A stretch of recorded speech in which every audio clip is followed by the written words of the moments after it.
بسم اللہ الرحمن الرحیم۔ 1840 عیسوی میں برطانیہ میں صنعتی انقلاب کے بعد سرمایہ داروں نے مزدوروں پر مظالم کا سلسلہ مزید بڑھا دیا۔ نتیجہ یہ کہ مزدور متحد ہو کر بغاوت پر اتر آئے۔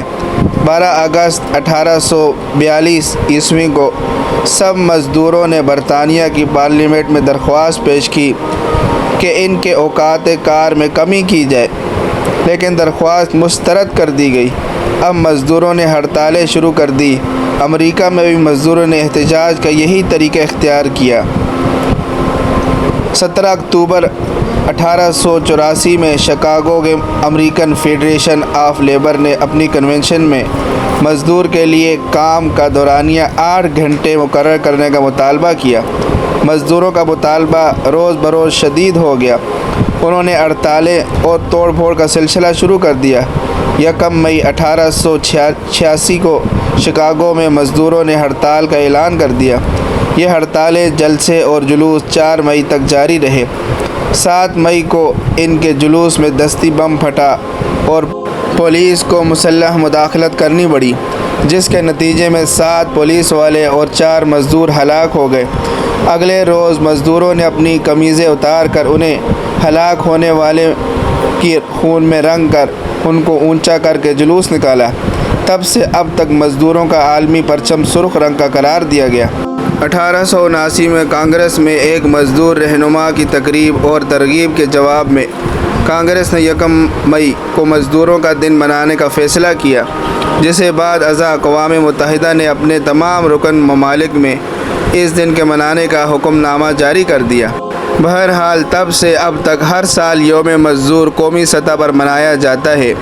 اس روز مزدوروں کی ریلیاں نکلتی ہیں، جلسے جلوس ہوتے ہیں۔ شکاگو کے ہنگامے میں مرنے والے مزدوروں کو خراج تحسین پیش کیا جاتا ہے۔ سرخ پرچم لہرا کر شکاگو کے مزدوروں کے ساتھ اظہار یکجہتی کی جاتی ہے۔ اس دنیا میں ہر شخص مزدور ہے۔ کوئی ہل چلا کر روٹی کماتا ہے، کوئی لکڑیاں بیچ کر، کوئی کپڑا سیتا ہے اور کوئی جوتی سی کر، کوئی مکان بناتا ہے، کوئی لوہے کا کام کرتا ہے، کوئی لکھائی کرتا ہے اور کوئی چھپائی کرتا ہے، کوئی دفتروں میں بیٹھ کر حساب کتاب کرتا ہے اور کوئی قانون کے نفاذ کی نگرانی کرتا ہے، کوئی عوام کی ضروریات پورا کرنے کے لیے اور ان کے حقوق کا خیال رکھنے کی ذمہ داری نبھاتا ہے، اور کوئی عدالت میں بیٹھ کر لوگوں کے مقدمات کا فیصلہ کرنے کا ذمہ دار بن کر تنخواہ پاتا ہے۔